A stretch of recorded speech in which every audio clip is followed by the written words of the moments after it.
Hello explorers, उम्मीद है आप लोग खैरियत से होंगे। इस month stack web development course में हम कुछ बहुत इंपॉर्टेंट चीज़ें डिस्कस करेंगे, ठीक है। तो काइंडली लाइक, सब्सक्राइब और बेल आइकन को प्रेस कर दीजिए। और आज का हमारा टॉपिक है ये। क्लास में जो जिस चीज़ के बारे में हम पढ़ने लगे हैं वो है यूज़ कॉन्टेक्स्ट, ठीक है। Use context hooks. और बेसिकली हम एक प्रॉब्लम के बारे में देखने लगे हैं जो कि problem use context hook resolve करता है, ठीक है। अब वो प्रॉब्लम है क्या, उसको डिस्कस करते हैं, ठीक है। तो अब हम क्या डिस्कस करने लगे, यूज़ कॉन्टेक्स्ट हुक, ठीक है। यूज़ कॉन्टेक्स्ट हुक के बारे में पढ़ने लगे, पर यूज़ कॉन्टेक्स्ट के बारे में पढ़ने से पहले ये चीज़ बहुत इंपॉर्टेंट है कि हम इस चीज़ का ख्याल, इस चीज़ को देखें कि हमें यूज़ कॉन्टेक्स्ट हुक यूज़ करना क्यों पड़ता है, ठीक है। यूज़ कॉन्टेक्स्ट हुक हमें यूज़ करना क्यों पड़ता है। तो अब इस पॉइंट पे आते हैं और कहते हैं कि why do we need use context. इसका आंसर बेसिकली पहला पॉइंट ये है कि basically global state management, state management. जब हमने ग्लोबल स्टेट मैनेजमेंट करनी हो ना, फिर हम क्या यूज़ करते हैं, यूज़ कॉन्टेक्स्ट। अब आप ये बोलेंगे कि भाई ग्लोबल स्टेट मैनेजमेंट है क्या, ठीक है। इसका मतलब ये है कि एक कंपोनेंट में अगर डेटा है तो हम उसको दूसरे कंपोनेंट में पास कर सकें, ठीक है। तो अब इसी क्वेश्चन से आपका एक और क्वेश्चन निकल आएगा कि भाई ये तो हम करते आ रहे हैं प्रॉप्स के थ्रू, ऐसे ही है ना, कि एक कंपोनेंट से तो दूसरे कंपोनेंट में डेटा हम भिजवाते आ रहे हैं, ठीक है।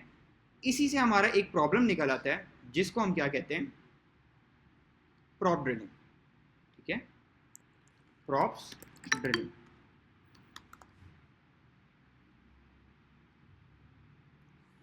अच्छा जी, अब पॉइंट पे आते हैं कि प्रॉप ड्रिलिंग है क्या, ठीक है। प्रॉप ड्रिलिंग बेसिकली ये होती है कि आप अननेसेसरी प्रॉप्स भेजी जा रहे हो, जैसे कि फॉर एग्जांपल,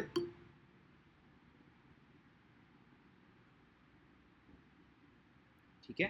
फॉर एग्जांपल क्या है कि कोई 3-4 कंपोनेंट्स में बना लेता हूँ, ठीक है।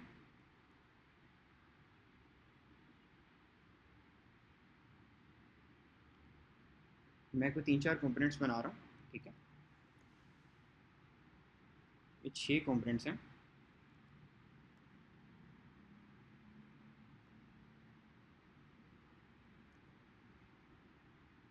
ठीक है। ये कंपोनेंट है ए, ये कंपोनेंट है बी, ये कंपोनेंट है सी, ठीक है। इसी तरह क्या करते हैं, यहाँ हम कर लेते हैं डी, ई और एफ, ठीक है। अच्छा जी, क्लियर हो गया कि हमने क्या एक सिनेरियो बनाया कि हमारे पास मल्टीपल कंपोनेंट्स है A B C D E F, ठीक है। प्रॉप्स में हम क्या करते हैं, फॉर एग्जांपल सपोज करते हैं हम प्रॉप्स के थ्रू डेटा भिजवा रहे हैं, ठीक है। प्रॉप्स के थ्रू डेटा भिजवा रहे हैं, क्या है डेटा, क्या है नेम, ठीक है। नेम, एज, ये दो चीज़ें भिजवा रहे हैं फॉर एग्जांपल, ठीक है। अब मैं क्या करूँगा, मेरा क्या सिनेरियो है कि मैंने ए से बी में भेजना है, तो मैं क्या करूँगा, सिंपल प्रॉप्स के थ्रू भेज दूंगा, ऐसे ही है। ए के थ्रू अगर मैंने भेजना है, मैं बी में भेज दूंगा। मैंने सी में भेजना है तो मैं क्या करूँगा, सी में भेज दूंगा, ठीक है। अब मेरे पास सिनेरियो ना बिल्कुल डिफरेंट है, ठीक है। सिनेरियो मेरे पास ये कि नेम और एज है मेरे पास, ठीक है। नेम और एज है मेरे पास। अब मुझे ये चाहिए कंपोनेंट एफ में, ठीक है। तो कंपोनेंट एफ में अब ऑब्वियसली हम डायरेक्टली, हमारा कोई अगर लिंक नहीं है तो हम डायरेक्टली एफ में भिजवा सकते हैं डेटा, नहीं। ए का और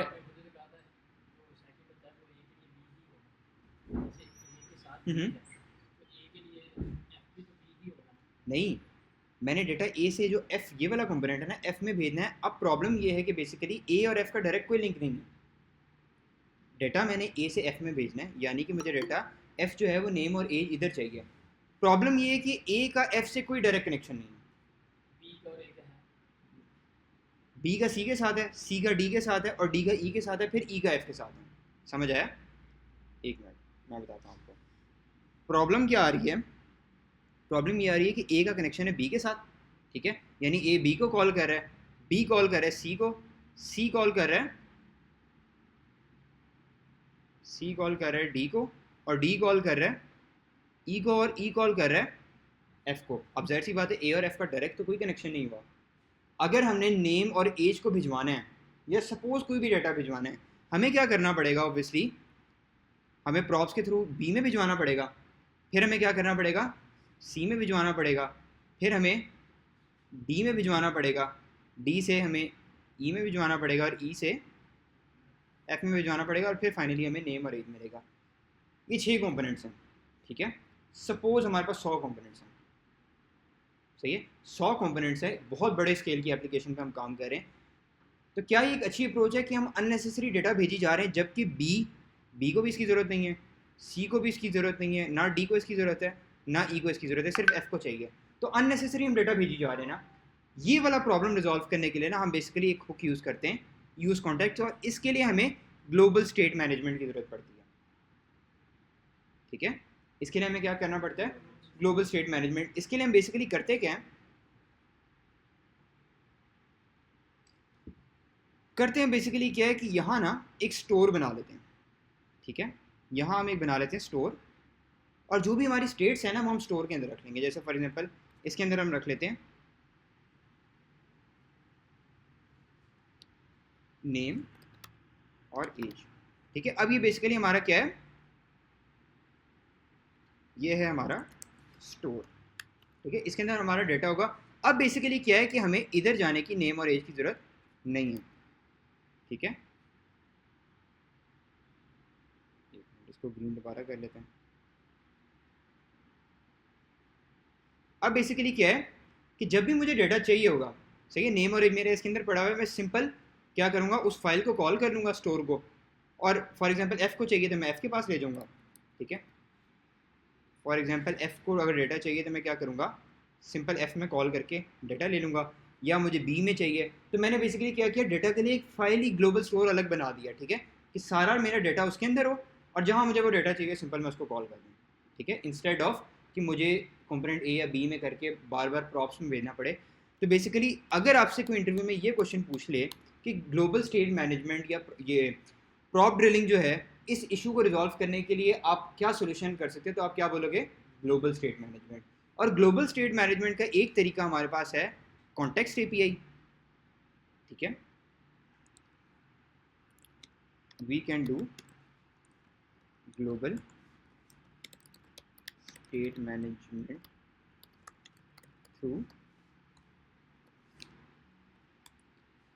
अच्छा, अब हम ये देखते हैं कि ग्लोबल स्टेट मैनेजमेंट के हमारे पास, हमारे ग्लोबल स्टेट मैनेजमेंट के लिए हमारे पास कौन कौन सी ऑप्शंस हैं, ठीक है। पहली ऑप्शन पे आते हैं, जो कि है हमारा कॉन्टेक्स्ट एपीआई, ठीक है। कॉन्टेक्स्ट एपीआई, अब कॉन्टेक्स्ट एपीआई क्या है कि बेसिकली रिएक्ट हमें देता है कॉन्टेक्स्ट एपीआई, और ये हम इम्प्लीमेंट किसके थ्रू करते हैं? यूज कॉन्टेक्स्ट हुक के थ्रू, ठीक है। तो टू सिंप्लीफाई थिंग्स मैं आपको बता देता हूँ कि कॉन्टेक्स्ट एपीआई और यूज कॉन्टेक्स्ट हुक एक ही चीज़ है। कॉन्टेक्स्ट एपीआई को इम्प्लीमेंट करने के लिए हम यूज कॉन्टेक्स्ट हुक यूज़ करते हैं, ठीक है। तो बेसिकली एक ऑप्शन हमारे पास ये है, और एक मोस्टली जो हमारे पास ऑप्शन आजकल ट्रेंडिंग पे भी चल रही है वो रिडक्स, ठीक है, रिडक्स। अच्छा, एक और चीज़ मैं आपको बता दूं कि बेसिकली जो आपका कॉन्टेक्स्ट एपीआई है ना, it is already in React, ठीक है। यानी कि आपको जब आप रिएक्ट को इंस्टॉल करते हो ना, तो कॉन्टेक्स्ट एपीआई या यूज़ कॉन्टेक्स्ट हुक पहले ही इसके अंदर होता है बाकी हुक्स की तरह, ठीक है। आपको कॉन्टेक्स्ट एपीआई या यूज़ कॉन्टेक्स्ट इंस्टॉल करने की ज़रूरत नहीं है। जबकि अगर बात की जाए रिडक्स की, ठीक है, तो इट इज़, ठीक है, it is an external library and needs, ठीक है। तो कॉन्टेक्स्ट एपीआई और रिडक्स, ये मोस्टली जो है रिएक्ट के साथ हमारी ये दो चीज़ें ट्रेंडिंग पे हैं, ठीक है। मोस्टली आजकल जो है वो रिडक्स ज़्यादा प्रोजेक्ट में यूज़ हो रही है। कॉन्टेक्स्ट एपीआई का ये बेनिफिट है कि कॉन्टेक्स्ट एपीआई में इंस्टॉल नहीं करनी पड़ती, वो प्रोजेक्ट के अंदर हमारे पास पहले ही अवेलेबल होती है, ठीक है। तो अब आपको कॉन्सेप्ट समझ आ गया कि ग्लोबल स्टेट मैनेजमेंट क्या होती है, कि हमने स्टोर बनाया और स्टोर से हम डाटा लेके आ रहे थे, इंस्टेड ऑफ हम एक या दो कंपोनेंट में अगर डाटा भेजते हैं तो चलो मेक सेंस, पर अगर 100 या 200 कंपोनेंट हो उसके अंदर हमें अननेसेसरी डेटा ट्रांसफ़र करना पड़े, तो वो बेसिकली प्रॉब्लम होती है प्रॉप ड्रिलिंग, ठीक है। तो उसको अवॉइड करने के लिए हम ग्लोबल स्टेट मैनेजमेंट यूज़ करते हैं। बात है यूज़ कॉन्टेक्स्ट इंप्लीमेंट करने की तरफ, ठीक है। यूज़ कॉन्टेक्स्ट इंप्लीमेंट करने के लिए सबसे पहले हमें क्या करना पड़ेगा, हमें कोई इंस्टॉलेशन वगैरह करने की ज़रूरत नहीं है, ठीक है। हमने एक फ़ाइल बनानी है store.js के नाम से, ठीक है। store.js के नाम से फ़ाइल बनानी है, और इस फाइल के अंदर हमने क्या करना है, ऐड करना है इंपोर्ट क्रिएट कॉन्टेक्स्ट, ठीक है। सबसे पहले हमें क्या करना पड़ता है, स्टेप 1 क्या है हमारा, जब भी हमने कॉन्टेक्स्ट के साथ काम करना है, स्टेप नंबर 1 हमारा ये कि हमने कॉन्टेक्स्ट को बनाना है, ठीक है। तो ऑब्वियसली सबसे पहले उसके लिए क्रिएट कॉन्टेक्स्ट यूज़ होगा, ठीक है। अब क्या करते हैं, कॉन्टेक्स्ट बना लेते हैं, जैसे कि कॉन्स्ट यूज़र कॉन्टेक्स्ट, ठीक है, is equal to create context, ठीक है। अब क्या हुआ कि बेसिकली हमने कॉन्टेक्स्ट बना लिया। अब इसको एक्सपोर्ट डिफ़ॉल्ट कर लेते हैं, एक्सपोर्ट डिफ़ॉल्ट यूज़र कॉन्टेक्स्ट, ठीक है। अब क्या होगा कि इस कॉन्टेक्स्ट में जो भी वैल्यू आती रहेगी ना हमारे पास, वो क्या होगा, वो बेसिकली जो भी हम वैल्यूज़ एंटर करेंगे वो यूज़ कॉन्टेक्स्ट के अंदर इसके यूज़र कॉन्टेक्स्ट के अंदर सेव होती रहेगी। अब क्या करते हैं, ऐप में जाते हैं, और ऐप में क्या करते हैं, सिंपल यहाँ लिखते हैं हम यूज़र कॉन्टेक्स्ट, ठीक है। यूज़र कॉन्टेक्स्ट की हमने ओपनिंग और क्लोजिंग की, ठीक है, डॉट प्रोवाइडर करते हैं, ठीक है। अच्छा जी, अब यूज़र कॉन्टेक्स्ट डॉट प्रोवाइडर, इसके अंदर बेसिकली दो कॉन्सेप्ट आ जाते हैं, ठीक है। आपने देखा ये यूज़र कॉन्टेक्स्ट जो हमने कॉन्टेक्स्ट बनाया था, कॉन्टेक्स्ट बाय डिफ़ॉल्ट दो चीज़ें लेके आता है, कंज्यूमर और प्रोड्यूसर, सॉरी प्रोवाइडर, ठीक है। अब प्रोवाइडर और कंज्यूमर का हम इसको छोड़ देते हैं, कंज्यूमर और प्रोवाइडर का अपनी लाइफ में देखते हैं कि कंज्यूमर और प्रोवाइडर का क्या रिलेशन होता है, ठीक है। कंज्यूमर और प्रोवाइडर रियल लाइफ में क्या चीज़ है। फॉर एग्जांपल आप किसी दुकान पे गए, स्टोर, अगेन दोबारा पॉइंट वही आ गया, स्टोर, ठीक है। किसी भी आप दूध की दुकान पे गए हैं, ओवरऑल कहीं भी गए, ठीक है। आप उधर गए, उधर जाके क्या हुआ है, आप उधर हैं कंज्यूमर, ठीक है। ड्राइंग के लिए माजरत, ठीक है, ड्राइंग हो सकता है एग्जैक्ट ना अच्छी हो, कंसिडर कर लो कि भाई मैं आया हूँ इधर एज अ कंज्यूमर,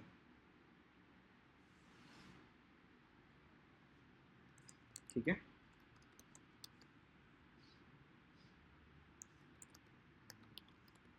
अब एक प्रोवाइडर जो है, प्रोवाइडर की क्या रिस्पॉन्सिबिलिटी है कि प्रोवाइडर जो है डाटा, जैसे फॉर एग्जांपल कंसिडर कर लेते हैं जो सामान है मेरा वो डाटा है, ठीक है।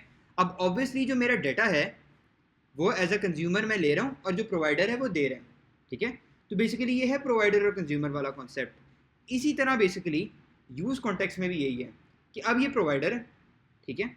अब इसके दरमियान जो भी कंपोनेंट्स आएंगे, या जो भी इसके सब कंपोनेंट्स होंगे, जैसे फॉर एग्जांपल मैं दो कंपोनेंट्स बना लेता हूँ, ठीक है, component A dot ji S X, ठीक है, कंपोनेंट बी डॉट जी एस एक्स, ठीक है, कंपोनेंट सी डॉट जी एस एक्स, ठीक है। जिस तरह हमने पहले कंपोनेंट्स बनाए थे ना, बिल्कुल उसी तरह कंपोनेंट्स बना लेते हैं, ठीक है। कंपोनेंट सी डी डॉट जी S X, component E dot जी एस एक्स, और कंपोनेंट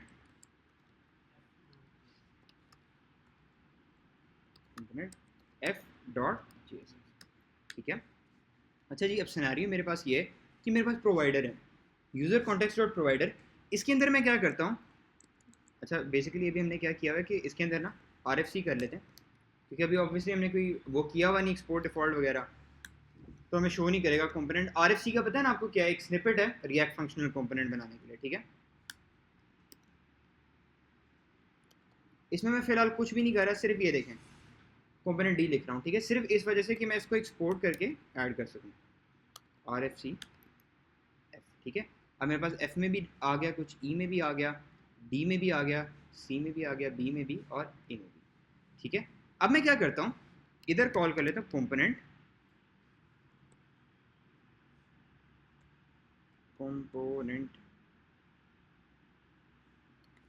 ए, ठीक है। अब मेरे पास कंपोनेंट ए क्यों नहीं आ रहा, कंपोनेंट, इसको चेक करते हैं, एक्सपोर्ट डिफ़ॉल्ट तो हुआ है। खैर कभी कभी ना ये इस तरह कर जाता है प्रॉब्लम, इसको इस तरह कर लेते हैं। अब आ गया, ठीक है। अब क्या हुआ है, मेरे पास कंपोनेंट ए आ गया, ठीक है। कंपोनेंट ए आ गया, मैं क्या करता हूँ सिंपल, अब इसके दरमियान इसके अंदर कंपोनेंट ए है ना, अब कंपोनेंट ए के जितने भी सब कंपोनेंट्स या चाइल्ड कंपोनेंट्स होंगे सब में डेटा चला जाएगा, ठीक है। अब डेटा भेजने का क्या तरीका है, सिंपल मैं क्या करूँगा, कॉन्स्ट करता हूँ मैं, स्टेट बना लेता है, यू स्टेट बना लेता हूँ, ठीक है। कॉन्स्ट नेम सेट नेम और क्या लेता हूँ, यूज स्टेट, ठीक है। अब मैंने क्या करना है स्टूडेंट्स, अगर ये डेटा मैंने आगे भेजना है उसके लिए मुझे क्या करना पड़ेगा, प्रोवाइडर में स्पेस करके वैल्यू, नज़र आ रहा है आपको, वैल्यू वो शो कर रहा है, और वैल्यू के अंदर मैंने नेम लिख देना। तो अब मेरा क्या है कि जितने इसके सब कंपोनेंट्स होंगे सब में मेरा नेम चला जाएगा, ठीक है। अब कंपोनेंट ए के अंदर मैं आता हूँ, कंपोनेंट ए के अंदर नहीं आता, ठीक है। मैं सिंपल क्या करता हूँ कि यहाँ मैं लिखता हूँ h1 दिस इज कंपोनेंट ए, और कंपोनेंट ए के अंदर मैं क्या कर लेता हूँ, component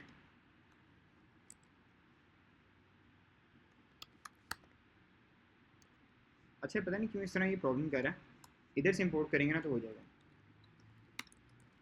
import component B, component B हमने किया है कि नहीं किया है, ठीक है। खैर मैनुअली करके देख लेते हैं इसको, आप दे रहे हैं, ये क्या बात है, ठीक है। अब इसको क्या करते हैं, कंपोनेंट बी, ठीक है। अब कंपोनेंट बी के अंदर क्या करते हैं, सेम इसी तरह करते हैं, रिटर्न, और अब इसके अंदर लिखेंगे h1 this is component B, और सिंपल अब इसके अंदर क्या कर देंगे, कंपोनेंट सी पास कर देंगे, ठीक है। अभी भी नहीं दे रहा है, इंपोर्ट कर लेते हैं। अच्छा मैं ज़्यादा फास्ट तो नहीं चल रहा, समझ आ रही है ना आपको क्या फ्लो चल रहा है, ठीक है। या आई गेस डिटेक्शन में थोड़ा इशू लगा देता है, कंपोनेंट, ठीक है।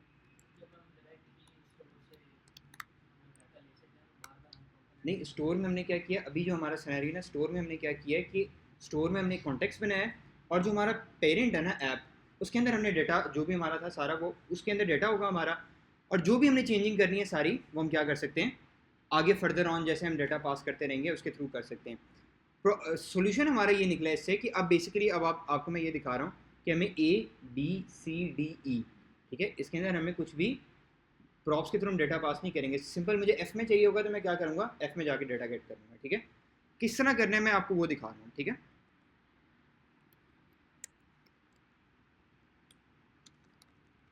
ठीक है मैनुअली कर लेते हैं इसको, ठीक है।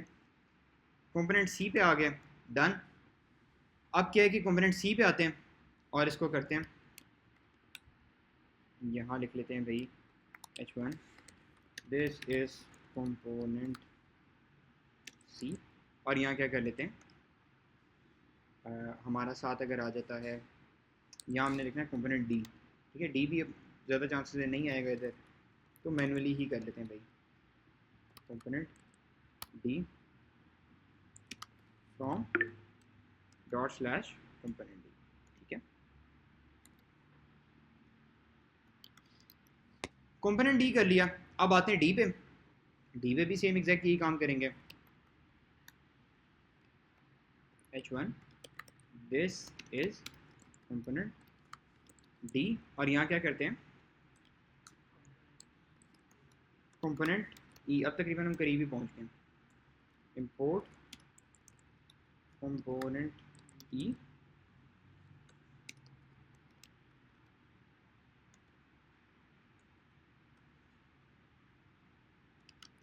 ठीक है। अब कंपोनेंट ई के अंदर आते हैं, कंपोनेंट ई के अंदर हमारा ये लिखा हुआ है h1, पहले तो हमें रिएक्ट फ्रेगमेंट यूज़ करना पड़ेगा, फिर हम करते हैं h1 कंपोनेंट ई, और यहाँ हमें कॉल करना पड़ेगा कंपोनेंट एफ को, component E from dot slash component E हमने नहीं बनाया, सॉरी ई बनाया हमने, कंपोनेंट एफ कॉल करना है, ई तो ये खुद है, ठीक है। तो अब हमने क्या करना है, कंपोनेंट एफ।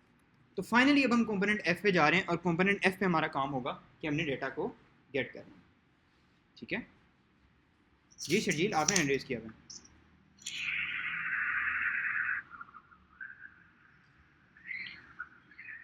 जी आपने हैंड रेज किया हुआ है शर्जील।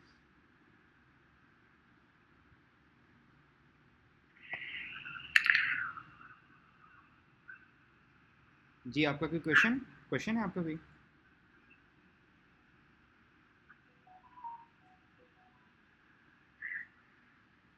ठीक है, नहीं सर, ये गलती से हो गया था। ठीक है, नो इश्यूज, ठीक है। आते हैं और कंपोनेंट एफ पे जो है ना अब अपना काम स्टार्ट करते हैं। सिंपल हमें क्या करना है कि बेसिकली आते हैं और आके हमें क्या करना है, कंपोनेंट एफ में डेटा करना है। अब आपने देखा होगा कि कोई डायरेक्ट कनेक्शन नहीं है, ऐसे ही है, ए के बाद कोई भी डायरेक्ट कनेक्शन नहीं है, आपके सारे जितने भी डाटा आ रहा है सारा बी सी डी ई, और उसके बाद फिर अब हम एफ में डाटा गेट करने लगे। नहीं, यही तो मैं आपको बता रहा हूँ कि आपको कॉल नहीं करना पड़ेगा, ठीक है। ऑब्वियसली जो आप कंपोनेंट नॉर्मल बना रहे हो वो तो आप बना रहे हो, ठीक है। पर बेसिकली क्या है कि अगर मुझे डाटा गेट करना है, अब मैंने क्या किया है कि कंपोनेंट ए के जितने चाइल्ड होंगे ना, ठीक है, कंपोनेंट ए के अंदर जितने कंपोनेंट्स कॉल हो रहे होंगे सब में ये डाटा चला जाएगा, सब में मैं डेटा गेट कर सकता हूँ, ठीक है। कंपोनेंट एफ में आता हूँ और कंपोनेंट एफ में सिंपल आके ना H1 करता हूँ।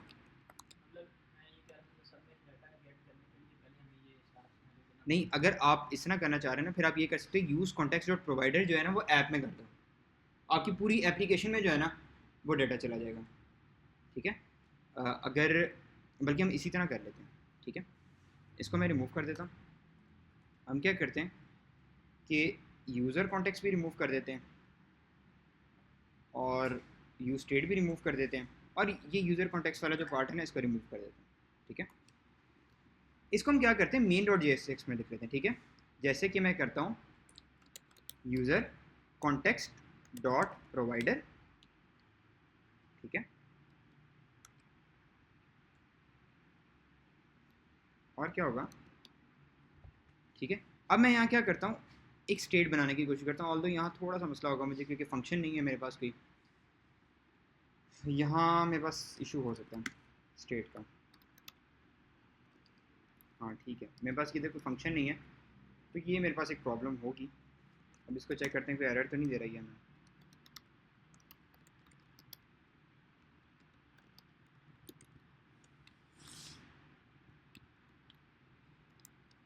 ठीक है, वैसे मुझे लगता है ये प्रॉब्लम दे सकता है, बट खैर इसको देख लेते हैं, ठीक है। अब मैंने क्या किया, एक स्टेट बनाई और क्या किया, यूज़ कॉन्टेक्स्ट डॉट प्रोवाइडर के अंदर ऐड कर दिया। अब ये कि ऐप के अंदर मेरे जितने भी सब कंपोनेंट्स होंगे, ठीक है, जितने भी चाइल्ड कंपोनेंट्स होंगे सब में ये डाटा चला गया, ठीक है। अब मैं डायरेक्ट आता हूँ कंपोनेंट एफ पे अपने, और कंपोनेंट एफ पे मैं डाटा गेट करना चाहता हूँ। अब बाय डिफ़ॉल्ट तो ऑब्वियसली मुझे कोई वैल्यू चाहिए, तो मैं अपना नाम लिख देता हूँ, ठीक है। बाय डिफ़ॉल्ट क्या नेम आ रहा होगा, राफिल, ठीक है। अब आपने देखा है कि हमने कोई लंबा चौड़ा प्रोसेस नहीं किया कि हमने प्रॉप्स के थ्रू ए में भिजवा रहे हैं, फिर बी में भिजवा रहे हैं, सी डी, ठीक है।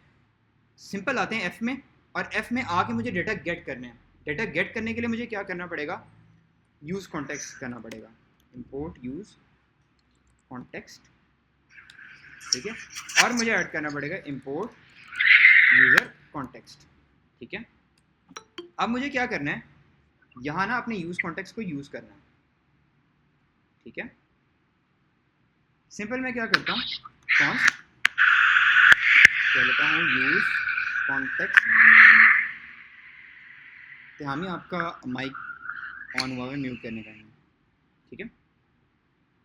अब क्या है कि मैं इसके अंदर क्या करूँगा, नाम अपना लिख लेता हूँ, जैसे मैं लिख लेता हूँ माई डेटा, ठीक है, माई डेटा लिख लेता हूँ, और is equal to use context, और यूज़ कॉन्टेक्स्ट के अंदर क्या पास करूँगा, मेरा जो यूज़र कॉन्टेक्स्ट है, ठीक है, दैट्स इट। तो अब जो भी मेरा डेटा होगा वो क्या होगा, माई डेटा के अंदर आ गया, ठीक है।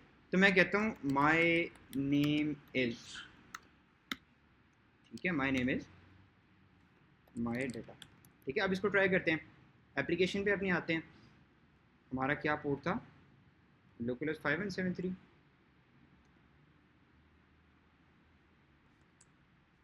ठीक है। अच्छा जी, ये प्रॉब्लम दे रहा है आई गेस, कोई कंसोल पे चेक करते हैं इसको, ठीक है, वही प्रॉब्लम आ रहा है कि इनवैलिड हो कॉल, ठीक है। तो बेसिकली इसको ऐप की बजाय ना, जिस तरह हम पहले ऐप में कर रहे थे ना, उस तरह ही कर लेते हैं।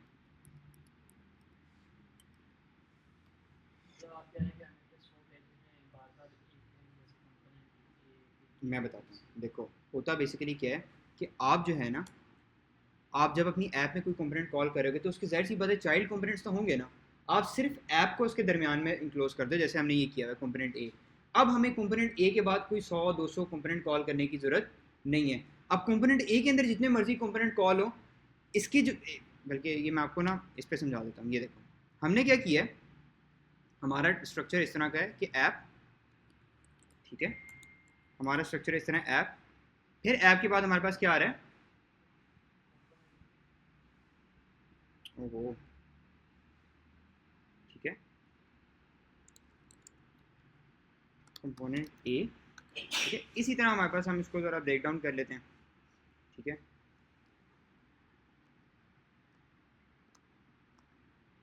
ठीक है, थोड़ा सा इसको ब्रेक डाउन कर लेते हैं इस तरह करके, ठीक है। जैसे मैं कह लेता हूँ ये बी है, ये मैं कह लेता हूँ कि सी है, ये है हमारा डी ई, ठीक है, और साथ एक एफ भी है हमारे पास, ठीक है। इसको ले आते हैं इधर और कह लेते हैं भाई एफ, ठीक है। अब आप जो पॉइंट है ना, मैं आपको ये पॉइंट बता रहा हूँ कि ऐप के अंदर हम कॉल कर रहे हैं कंपोनेंट ए को, ठीक है। अब कंपोनेंट ए के जितने भी सब चाइल्ड होंगे ना, अब हमने एक दफ़ा कंपोनेंट ए को कहा कि भाई आप रिस्पॉन्सिबल हो, ठीक है। जैसे कि फॉर एग्जांपल क्लास में हमारे एक बच्चा है, उसको मैंने रिस्पॉन्सिबिलिटी दे दी कि रिकॉर्डिंग आपकी जिम्मेदारी है, ठीक है। तो अब उसके जितने भी सारे फेलो स्टूडेंट्स होंगे, उनको डीलिंग मैं कंपोनेंट ए को कह दूंगा, या उस लड़के को कह दूंगा कि भाई आपकी रिस्पॉन्सिबिलिटी की आपने इसको डील करना है। उसी तरह मैंने ऐप के थ्रू कहा कंपोनेंट ए को कि भाई आप डेटा डील करो।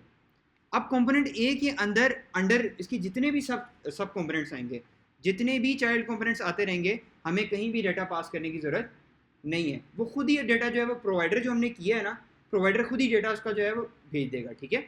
जैसे कि बी, सी, डी, ई और एफ, यानी इस तरह हमारा डेटा जो है सब चाइल्ड में जाता रहेगा, बट जहां हमें डेटा चाहिए होगा हम सिर्फ उसको गेट कर लेंगे यूज कॉन्टेक्स्ट के थ्रू, ठीक है। हमें अननेसेसरी प्रॉप्स भेजने की जरूरत नहीं है, ठीक है। अब मैंने क्या किया, इधर कंपोनेंट ए के अंडर जितने भी सब चाइल्ड होंगे ना, जितने भी सब कंपोनेंट्स होंगे, उन सब में डेटा चला जाएगा, ठीक है। मुझे ज़रूरी नहीं है चाहे मेरे 3 कंपोनेंट हों, चाहे मेरे 4 हों, चाहे 100 हों, ठीक है। मैंने एक दफ़ा क्या किया, डॉट प्रोवाइडर करके कंपोनेंट ए लिखा, अब उसकी शर्त देता है कि कंपोनेंट ए के अंडर जितने भी कंपोनेंट्स आ रहे हैं, ठीक है। अब जैसे हमने क्या किया कि ए के अंदर हम बी कॉल कर रहे हैं, बी के बाद हम सी कॉल कर रहे हैं, सी के बाद हम सी के अंदर डी कर रहे हैं, डी के बाद ई कर रहे हैं, ई के अंदर एफ कर रहे हैं, और फिर एफ में जब हम आते हैं तो अब क्या कंपोनेंट ए का और एफ का कोई डायरेक्ट कनेक्शन बन रहा है? नहीं ना। हालांकि या ऐप का या एफ का कोई डायरेक्ट कॉम्बिनेशन बन रहा है? नहीं बन रहा ना। पर डेटा हम कहाँ से भेज रहे हैं? ऐप से भेज रहे हैं, ठीक है। करते क्या हैं, आते हैं इधर मेन डॉट जे सेक्शन, और यहाँ मैं लिखता हूँ कंपोनेंट एफ में कि my name is my data, ठीक है। तो इधर आके चेक करें, तो ये मेरे पास डेटा अभी फ़िलहाल चेक करते हैं कि हमारे पास क्या डेटा आ रहा है कि नहीं। कंसोल डॉट लॉग और कह देते हैं माय डेटा, ठीक है। अच्छा जी, हमारे पास डेटा आई गेस इस वजह से नहीं आ रहा क्योंकि मैंने एम्प्टी छोड़ा हुआ है, हाँ एम्प्टी छोड़ा हुआ है, ठीक है। तो मैं यहाँ करता हूँ राफिक, ठीक है,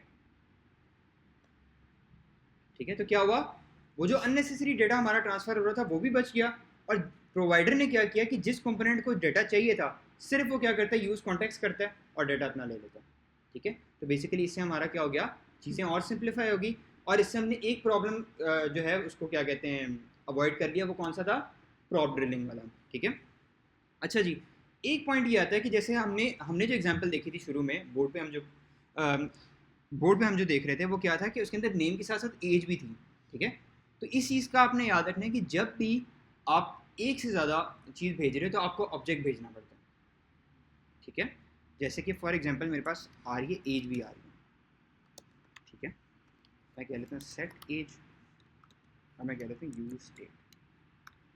यूज स्टेट में मैं क्या कह लेता हूँ, यूज स्टेट में मैं कह लेता हूँ 40 कह लेता हूँ फॉर एग्जांपल, ठीक है। अब क्या है कि अगर मैं इधर एज पास करूंगा ना तो मुझे ये इसमें एरर दे देगा। ये क्या कहेगा मुझे, JSX expression may not use the comma operator, do you mean right an array, ठीक है। तो मुझे क्या करना पड़ेगा, नेम और एज, ठीक है। अब मेरा डाटा चला जाएगा, ठीक है। तो मुझे एज एन ऑब्जेक्ट भिजवाना पड़ेगा, पर अब मैं अपनी स्क्रीन पे जाऊंगा तो मुझे एरर दे देगा, ठीक है। मुझे वो क्या कह रहा है कि objects are not valid as React child, सही है। तो इसका ये मतलब है कि आप पूरे ऑब्जेक्ट को जो है वो स्क्रीन पे नहीं दिखा सकते, ठीक है। आप ऑब्जेक्ट को, अगर आप पूरे ऑब्जेक्ट को स्क्रीन पे दिखाओ ना तो वो आपका एप्लीकेशन क्रैश कर देता है। उसके लिए हमें क्या करना पड़ेगा, कंपोनेंट एफ में आना पड़ेगा, और कंपोनेंट एफ में आके क्या करना पड़ेगा, पहले हमारे पास सिर्फ एक वैल्यू थी नेम, इस वजह से कोई क्रैश नहीं आया था, पर अब हमारे पास एक ऑब्जेक्ट आ रहा है। ऑब्जेक्ट को हमें क्या करना पड़ेगा, माई डेटा डॉट नेम, ठीक है। और इसी तरह करना पड़ेगा h1 my age is my data dot age, ठीक है। JSX का एरर दे रहा है तो इसको रिएक्ट फ्रेगमेंट में रैप कर लेते हैं, ठीक है। ठीक है, अब क्या होगा कि हम ऑब्जेक्ट्स के थ्रू दो या उससे ज़्यादा डेटा भेज सकते हैं। अगर सिंपल हमारे पास फॉर एग्जांपल एक चीज़ है तो फिर हम डायरेक्ट जिस तरह हम पहले भेज रहे थे नेम, ठीक है, जिस तरह हम पहले इस तरह नेम भेज रहे थे ना, इस तरह भेज सकते हैं। बट अगर एक से ज़्यादा चीज़ें हैं तो फिर हमें क्या करना पड़ेगा, हमें ऑब्जेक्ट भेजना पड़ेगा, ठीक है। तो बेसिकली इस तरह हम क्या कर रहे हैं कि बेसिकली अपना जो भी हमारा वो प्रॉब्लम है वो भी रिजॉल्व हो रहा है, और साथ हम क्या करते हैं, यहाँ अगर हम सेट एज का फंक्शन पास कर दें, ठीक है, कि मैं अपनी एज जो है या सेट नेम पास कर लेता हूँ, ठीक है। मैं अपना नेम जो है वो चेंज करना चाह रहा हूँ, तो अब मुझे जो है वो बाकायदा बाकी सारे उसमें वो करने की ज़रूरत नहीं है। सिंपल मैं कंपोनेंट एफ में आऊँगा और अब मेरा माई डेटा के अंदर जो प्रोवाइडर के थ्रू वैल्यू आई थी वो सारी इसके अंदर गेट हो रही है, ठीक है। अब मुझे सिंपल क्या करना है, आके मैं इधर करूँगा function change age. Change age के अंदर मैं क्या करूँगा, my data dot change age था कि चेंज नेम था, हमने नेम किया था, ठीक है, चेंज नेम। और मैं कहता हूँ सेट माई डेटा डॉट सेट नेम, और इसके अंदर मैं क्या कह देता हूँ, जैसे मैं जॉन डो कह देता हूँ, ठीक है। अब मैंने क्या सिंपल करना है कि यहाँ मैं शो करवा दूंगा, एज तो मेरी शो हो रही है, सॉरी नेम तो मेरा शो हो रहा है। अब मुझे क्या करना है, चेंज नेम, ठीक है। तो बटन के अंदर मैं क्या करूँगा, ऑन क्लिक और साथ कर दूंगा चेंज नेम, ठीक है। आते हैं और अब चेंज करते हैं, ठीक है। तो आपने देखा कि किस तरह हम बेसिकली फंक्शन भी और वैल्यू भी यूज़ कॉन्टेक्स्ट के थ्रू पास कर सकते हैं, और बेसिकली ये पूरा कॉन्सेप्ट क्या कहलाता है, कॉन्टेक्स्ट API, ठीक है।